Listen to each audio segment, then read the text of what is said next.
આપના નેજા હેઠળ રોડ નહીં તો વેરો નહીં જેવા બેનર સાથે મોરચો પાલિકા પહોંચ્યો હતો। બીજા ઝોનની સરખામણીએ સેન્ટ્રલ ઝોનને હંમેશા અન્યાય થતો જોવા મળ્યો છે। સુરત શહેરના કોટ વિસ્તારમાં સમાવિષ્ટ સેન્ટ્રલ ઝોનને આટલા વર્ષો પછી પણ પ્રાથમિક સુવિધાના નામે મીંડું જ મળ્યું છે। ઉબડખાબડ રસ્તાઓ, જૂની પુરાણી ગટર લાઈનો, ઠેર ઠેર કચરાના ઢગલા, ગંદકી પારાવાર, અમુક જગ્યાએ સ્ટ્રીટ લાઇટના ઠેકાણા નથી। પાણી સપ્લાયમાં પણ ક્યાંક ને ક્યાંક ધાંધલી જોવા મળે છે, જે જગજાહેર છે। આજ મુદ્દે આમ આદમી પાર્ટીના આગેવાન અહેમદ પઠાણ પાલિકાની મુખ્ય કચેરી ખાતે મોરચો લઈ આવ્યા હતા। અહેમદ પઠાણે આ મુદ્દે જણાવ્યું હતું કે સુરત મનપાના છાસવારે ફરિયાદ કરતા પણ આજ સુધી સારા રોડ રસ્તાના ઠેકાણા નથી। લગભગ દરેક ગલી મહોલ્લામાં ગંદકીના ઢગ જોવા મળે છે। પાલિકાની ડોર ટુ ડોર કચરાની ગાડી નિયમિત આવતી નથી। ઘણી જગ્યાએ ગટર ઉભરાવાની સમસ્યા છે। આ બધા પ્રશ્નો બાબતે અવારનવાર પાલિકામાં જે તે વિભાગમાં ફરિયાદ કરી છે, છતાં પરિણામ શૂન્ય છે।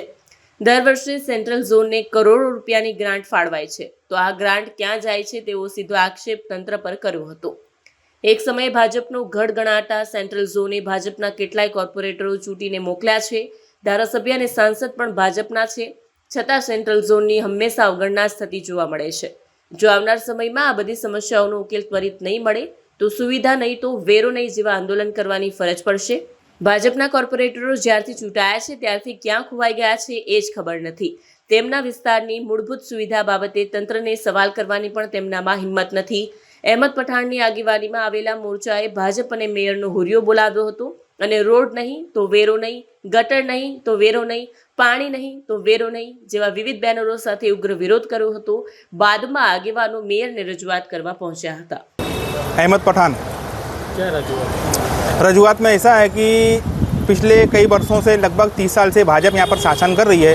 इसका एमएलए भी भाजपा का है, कॉरपोरेटर सबके सब भाजपा के हैं और धारासभ्य भी सांसद भी जो है यहाँ पर वो भाजपा का ही है। फिर भी सेंट्रल जोन का विस्तार ऐसा है जहाँ पर हर तरीके की समस्या है, हर तरीके से प्रॉब्लम है।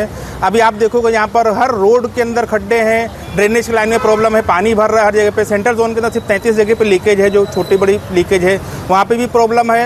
और हर बार सेंट्रल जोन के नाम पर करोड़ों रुपये का जो बजट पास किया जाता है वो पैसे सब किसके खीसे में जाते हैं और कौन उसको ख़त्म कर देता है, जो जनता तक नहीं पहुँचता। जनता के टैक्स का पैसा उन लोगों को नहीं मिलता है, उसका वर्तन उनको नहीं मिलता है।